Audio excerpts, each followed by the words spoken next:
আলহামদুলিল্লাহি রাব্বিল আলামিন।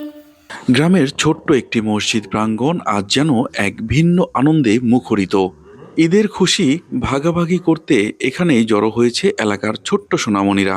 ঈদের দিন কে কিভাবে কাটিয়েছে সেই গল্প শুনতেই আয়োজন করা হয়েছে ছোট্ট একটি প্রতিযোগিতা।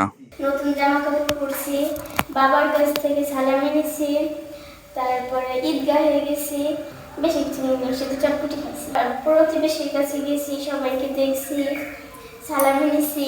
যে যত সুন্দরভাবে তার অনুভূতি তুলে ধরতে পেরেছে তাকে দেওয়া হচ্ছে আকর্ষণীয় পুরস্কার। তবে এখানে কেউই বঞ্চিত নয়, প্রতিটি শিশুর জন্যই রয়েছে ভালোবাসার উপহার। শিশুদের মধ্যে তৈরি হচ্ছে আত্মবিশ্বাস, আনন্দ আর ইসলামের প্রতি ভালোবাসা। নতুন জামা কাপড় পরছি। এভাবেই যদি আমাদের শিশুরা মসজিদমুখী হয়, ঈদগাহমুখী হয়, তাহলে গড়ে উঠবে একটি সুন্দর আলোকিত ভবিষ্যৎ। আমরা চাই এই ছোট্ট সোনামণিরাই হোক আগামী দিনের নেককার আদর্শ মানুষ।